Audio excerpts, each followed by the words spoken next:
I'm joined by Ghazal. You're one of the Indian students at Petrozavodsk. Would you mind telling us your story and how you ended up here? Okay, so since childhood I've always been interested in foreign education and studying abroad, and I wanted to be a doctor, basically a surgeon, and I share this dream with my mom and my grandmom to be a surgeon, and I manifested basically studying abroad, and I was trying for European countries because they really attract me a lot. The architecture and the history, and it's like such a pleasant environment and atmosphere. I was I was trying for Europe, but then ultimately there were some issues with the study program. It wasn't valid in India because they were being conducted in a different language, and in India it's only possible in English.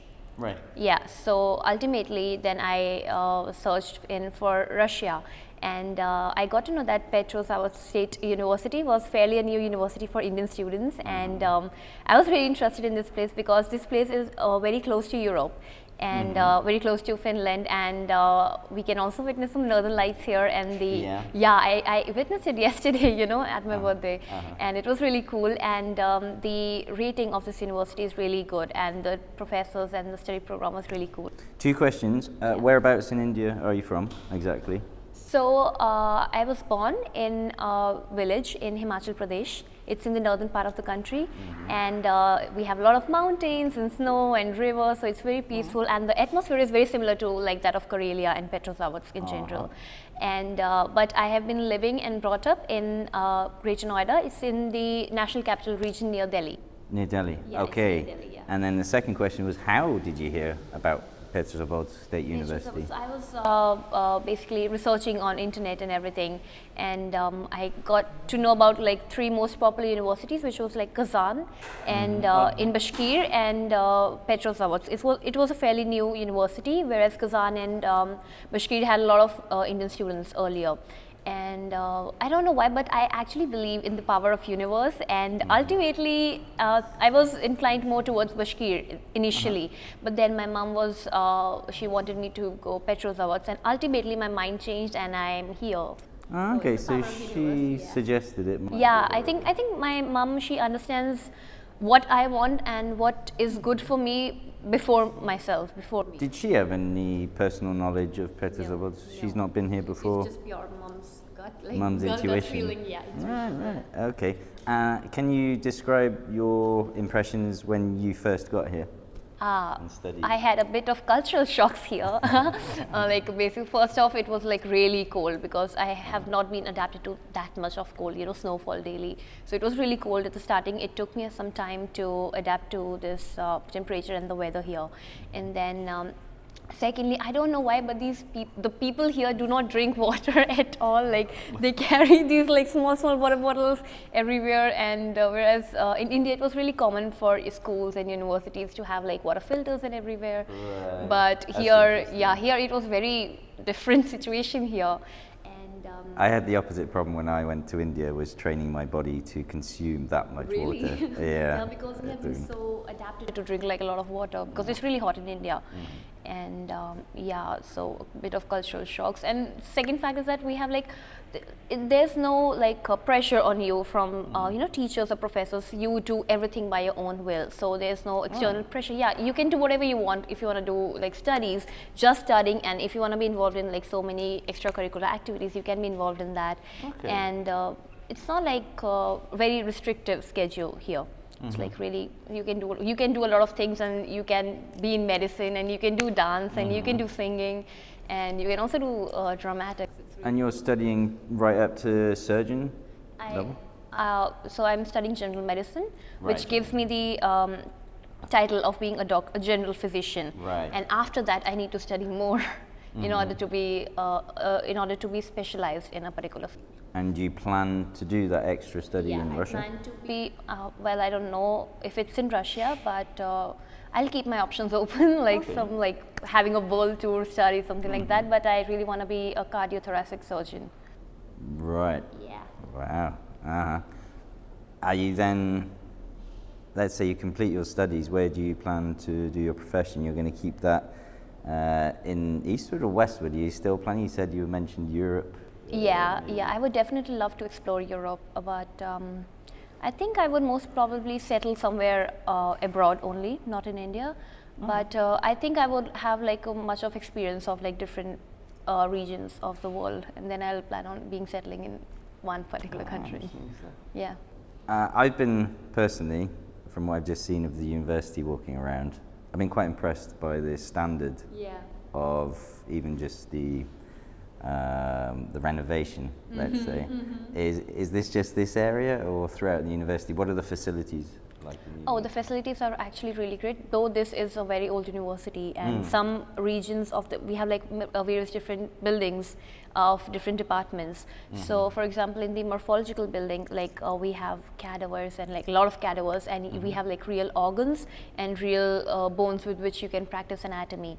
And there is some section of the building which is like still old till date. It has not been renovated yet because there was no need to be really honest. But we have like the main building, and we have the medicine building, the theoretical building, where we have renovations.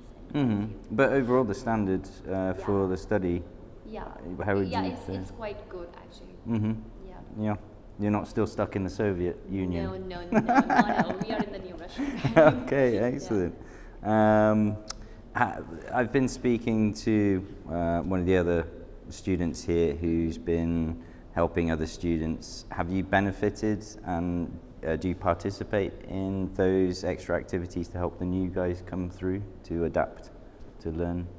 Yeah, so so I have been really active kid since school, so I'm not just into academics and studies, but I also like doing dancing and exploring new things basically.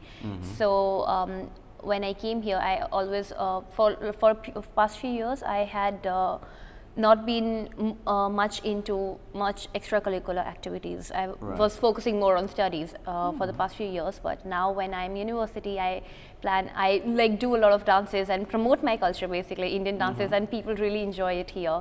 And I also try singing. I am a member of Golden Voices, which is the university's, we have like a lot of groups and clubs for different activities, and also I'm part of MIR, where we get to know about like various different cultures and languages and geography in general. It's really great time and place to interact with a lot of people who come from different parts of the country and have like a variety and diversity of different thought processes and different customs and traditions, and it basically make you grow as a person in order to understand that we have like, okay, so this is also possible, and this thing also happens in the world, and which is really cool. Well, like you said about different culture, different rationale, different perspective and thinking helps you expand your own mindset and thinking there. What would be your advice to any prospective students who were like you were picking, do I do Europe or this programs then with Russia, if they're a bit scared of Russia? What would you say to them? Political.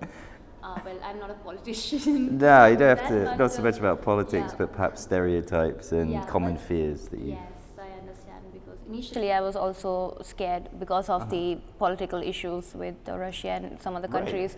But then ultimately I thought like I was not in danger in this country, because I talked to some people who are like who are in senior years and who are also from India, and they said that there was no problem here. What specific political issue was it that concerned you at that time? The Russian-Ukraine war. How? So, what, your government's position with Russia, or Russia's position with your government? I'm not that much into politics, but India in general is neutral in this case, which I think, I think it's best for both the cases. So you can, I'm trying to understand perhaps what your concern there on that political level was about perhaps your experience in Russia. I was not the most person worried about this thing. My parents were, because they of course, because when you send your child to a completely new different country who has never been out of the house alone, and obviously it's fair for them to be worried and scared for the child, and plus at that time the war was really intense. So, I told my parents, see, I I'm a person who believes and manifests self-growth. For me, self-growth is very important, and I just cannot be in my comfort zone and grow as a person, or grow as a person my God has decided or dawned myself to be. And I constantly try myself to involve in different things in order to grow my mentality, be more mature, be more independent, and basically, you know, reaching the... It sounds like a lot of self-confidence. Yeah. So have some self-confidence, but if you don't have self-confidence... You acquire it. Right, just jump in the deep end and start swimming. This person, a very famous personality, said like, fake it till you make it. Oh, yeah, well, yeah, there's some merit to that. Well, I appreciate that you've got things you need to get on and do. Thank you so much for talking. Thank you so much for having me. Pleasure. Pleasure, yes, спасибо большое.